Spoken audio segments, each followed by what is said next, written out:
Inclusive porque estamos falando justamente das informações que fazem você crescer. E o domínio da língua portuguesa é muito importante, inclusive para esses vestibulares, para tentar uma vaga de emprego. Você sabe usar a vírgula corretamente? Esse é um erro muito comum, principalmente nas redações. As pessoas pensam que qualquer respiração no texto exige uma vírgula, mas não é bem assim não, viu? E para explicar isso para a gente, recebemos aqui o professor doutor Rodrigo Maia dos Santos, da PUC São Paulo. Rodrigo, bom dia, bem-vindo. Bom dia, obrigado pelo convite. Fico muito feliz em fazer parte dessa nova fase da Record News. Desde ontem acompanhei o programa especial e, assim, é um orgulho muito grande para mim fazer parte dessa nova fase, que com certeza vai ser de muito sucesso. Muito bom. Com certeza, e você nos ajudando com isso, né? Isso. O que eu puder falar de língua portuguesa que seja útil para todo mundo, que gere uma informação com conteúdo, que a gente possa construir uma língua portuguesa interessante, eu estou à disposição. Rodrigo, qual a importância da língua portuguesa? Ou da vírgula na língua portuguesa? Você viu que eu já respirei profundamente assim, né? A questão da vírgula é um mito interessante, Lidiane, Clébio, porque as pessoas às vezes confundem o lado intuitivo da vírgula, né? De às vezes numa leitura, por exemplo, você mesmo, quando a gente faz uma leitura qualquer, a gente lê um texto, uma vírgula, intuitivamente a gente faz uma pausa, muitas vezes a gente faz uma ênfase, a gente respira e a gente confunde na hora de escrever, de colocar vírgula, né? A vírgula não deixa de ser uma pausa na hora de leitura, como eu disse, tem uma questão intuitiva, mas na hora que a gente vai escrever, que a gente vai usar a vírgula, imagine se toda vez que a gente respirar, a gente colocar uma vírgula. Às vezes eu brinco com os meus alunos, claro, como eu disse, só uma brincadeira, imagina o que um asmático faz no texto, se toda vez que ele tiver que respirar, ele colocar uma vírgula, ou se alguma pessoa estiver pensando muito, de repente escreve assim, o governo federal... Coloca uma vírgula. Pensa que a medida provisória... Coloca outra vírgula. Não tem fim esse texto. Deve ser uma... E vai colocando vírgula, não tem fim. Então, assim, o conceito de dizer uma pausa tem a ver com o lado intuitivo da leitura. Mas não é uma respiração. Tampouco na hora de escrever, toda vez que eu faço uma pausa ou uma respiração, eu tenho que colocar uma vírgula. Isso aí acontece, como você mesmo disse, muitos erros acontecem nas redações. Agora, Rodrigo, onde é que efetivamente eu tenho que colocar a vírgula? Olha, eu separei um exemplo, né, para vocês, de uma frase bastante simples, para que a gente possa entender. A frase é assim, ó, a seleção brasileira ganhou o jogo, né? Quando a gente lê a frase direto assim, a seleção brasileira ganhou o jogo, a gente tem um sujeito, ó, a seleção brasileira, né? A gente tem o verbo ganhou e a gente tem o objeto desse verbo, o jogo. Ou seja, a seleção brasileira ganhou alguma coisa. O que ela ganhou? O jogo. Quando você tem sujeito, verbo e objeto, depois a gente pode falar isso com calma, nada mais é do que o sujeito e o predicado. Lembra que a gente aprendia na escola? Você não coloca vírgula em hipótese alguma num caso como esse. O que eu costumo brincar? Por exemplo, a seleção brasileira ganhou o jogo. Todo elemento intruso a essa ordem, a seleção brasileira ganhou o jogo, a gente vai colocar como vírgula para uma marcação sintática. Ou seja, para explicar onde está o sujeito, onde está o verbo e onde que está, por exemplo, o objeto. Quer ver? Vamos supor que a gente coloque ontem. Lidiane, escolhe. A frase é, a seleção brasileira ganhou o jogo. Quer colocar onde o ontem? No final. No final? A seleção brasileira ganhou o jogo ontem. Ontem. Você, Kleber, no começo, no meio, no final? Vamos colocar no meio só para mudar, né? Só para fazer diferente. O que vai acontecer? Por exemplo, a seleção brasileira ganhou o jogo ontem. Eu terminei sujeito, verbo, objeto e coloquei um elemento intruso. Adivinha o que vai acontecer?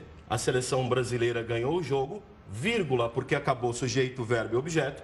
Ontem, que é o meu elemento intruso. Ou seja, é uma questão intercalada, uma informação adicional. Veja, se a gente colocar lá no meio, ó, a seleção brasileira ontem ganhou o jogo. Adivinha o que vai acontecer? Sujeito e verbo estão aqui, não estão? Aí eu pego ontem e eu coloco aqui no meio, ó.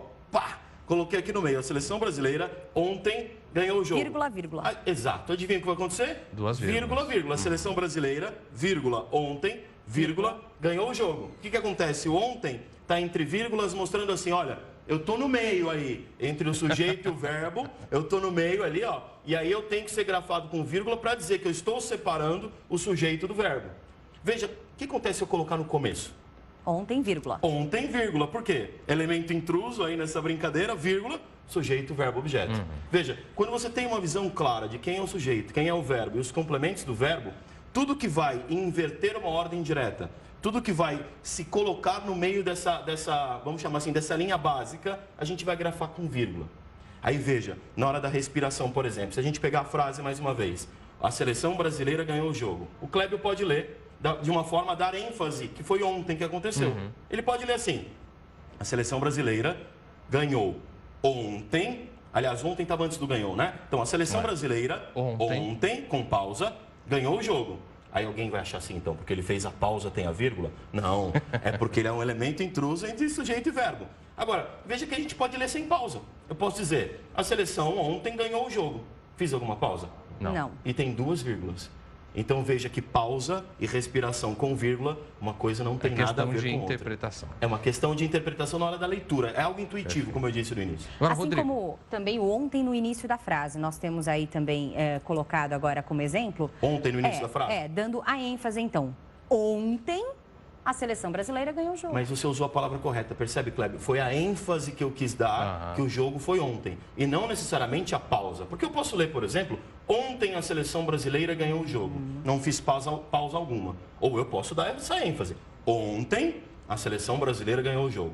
Eu resumo da seguinte forma, se vocês me permitem um segundo antes da sua pergunta, Clébio. Por favor. Aula de português, quando a gente pega análise sintática, por exemplo, e todos aqui do estúdio vão lembrar, sujeito, verbo, transitivo direto, transitivo indireto, objeto, complemento nominal, complemento verbal. Só de falar, o povo aqui já faz cara feia. Você tá olhando assim? Ele já olha assim e fala, meu Deus do céu, do que esse cara tá falando, né? E veja, essas aulas não podem servir para as pessoas, vamos chamar assim, decorarem nomes. Essas aulas precisam servir para as pessoas conseguirem organizar o texto. Se a pessoa entender um sujeito, um verbo e os seus complementos, a vírgula vai ser muito tranquila de colocar. O mais legal da língua portuguesa é quando você tem o domínio dela, e seja numa situação formal, em que você precisa colocar vírgula, ou numa situação informal, em que você pode falar de um outro jeito, ou escrever de um outro jeito, você tenha o pleno domínio. O mais legal é mostrar para todo mundo que na internet, por exemplo, pode ser de um jeito, né? Num texto formal pode ser de outro. E a gente pode ter uma língua portuguesa muito rica, muito bacana e muito legal de todo mundo entender. Rodrigo, a gente está se aproximando de um momento muito interessante de vestibulares. A partir agora de outubro, muitos estudantes, o Enem, enfim, muitos que estão nos assistindo vão se preparar para garantir, então, o seu futuro. E, é claro, um momento em que o Brasil oferece também muitas vagas de concurso público. Sem dúvida. Mas aí tem aquelas armadilhas da língua portuguesa no momento de prestar uma prova como essa. Quais as dicas práticas para um momento desse, quando a pessoa tem muita dúvida? Será que ler em voz alta ajuda, sem atrapalhar o colega? Eu costumo dizer, Clébio, Lidiane, que assim, ler em voz alta, em voz baixa, já ajuda muito, né? Seja em voz alta ou em voz baixa, se você lê, já ajuda muito. Tem gente que fala assim, nossa, mas nessa era dessa juventude, né? Eles não leem, poxa vida. Eu me arrisco a dizer, sem dúvida alguma, que hoje, na sociedade, nunca se leu tanto. Por quê? Justamente por conta da internet. Então, às vezes, a gente fica na cabeça assim, não, a gente tem que fazer uma leitura dos grandes clássicos. Tem, é verdade. A gente tem que conhecer os grandes clássicos. Mas a gente tem que valorizar também todo tipo de leitura. E o que você falou é legal. De repente, a pessoa se sente bem lendo em voz alta, é algo que melhora a questão do entendimento. Leia em voz alta. Prefere ler em voz baixa. Tem gente que gosta... Eu, por exemplo, vou contar um segredo para vocês. Eu gosto de ler ouvindo música clássica. Verdade? Verdade. Eu coloco o fonezinho de ouvido, música clássica, eu gosto de ler. Baixinho, mas lá no meu ouvido. Para mim é melhor. Veja, essas estratégias são importantes. E tira o ruído, de repente, externo também, numa só música, né? Num fundo neutro. Um fundo neutro, né? Mas a grande dica, além de ler, como você mencionou, é assim, estude para entender o português. Boa. Eu costumo sempre dizer isso. Por que eu falo do ontem como elemento intruso? Porque você entende sujeito, verbo, objeto. Pego o ontem aqui. Onde eu esparramar o ontem aqui, onde eu colocar, perdão, o ontem aqui, ele vai abrir espaço para dizer, olha, estou entrando aqui entre sujeito, verbo e objeto. Você consegue identificar sujeito, verbo e objeto. Consegue saber o elemento intruso, consegue usar a vírgula. É entendimento. Então, quem vai estudar para um vestibular, para um concurso, busca estudar entendendo a língua portuguesa e não apenas decorando. E aqui, toda terça-feira, eu quero falar com vocês sobre isso. Vamos entender mais o português, vamos decorar menos o português. Quando o entendimento acontece, olha, sem brincadeira, é realmente assim espetacular o que a gente vê em sala de aula com os alunos. Muito bacana. Essa foi só a primeira participação sobre vírgulas, né? Entre vírgulas, aí foi a primeira participação. Mas a gente deixa aberto aqui esse espaço para que você aí em casa, que nos assiste nesse momento e tenha dúvidas, também envie a sua sugestão, inclusive para ser debatida aqui com o Rodrigo, ou outras dúvidas pertinentes à vírgula ou outras coisas ligadas à língua portuguesa. Pela hashtag Link Record News ou pelo nosso WhatsApp, canal aberto aqui para você. Semana que vem o Rodrigo volta com dicas riquíssimas. Só uma observação final, pode ser? À vontade. Claro. Aqui a gente falou de uma forma de usar vírgula. Existem muitas formas de utilização de vírgula e eu só quis passar esse exemplo bastante simples como um exemplo inicial para o entendimento. Vale lembrar que esse exemplo vai fazer você entender todos os outros de uma forma clara. A separação entre as orações e outros termos. Mas o importante é você entender a ordem sujeito, verbo e objeto. Conseguir identificar os elementos que vai dar tudo certo. Semana que vem a gente está de volta e eu vou falar sobre mais questões de língua portuguesa. Tá Muito bom? bem. Até Tá terça que vem, ótimo, Rodrigo. Muito obrigado, Cleber. Obrigado, Lidiane. Obrigada. Seja bem-vindo à Record News aí numa nova fase e tenho certeza que vai ser um sucesso.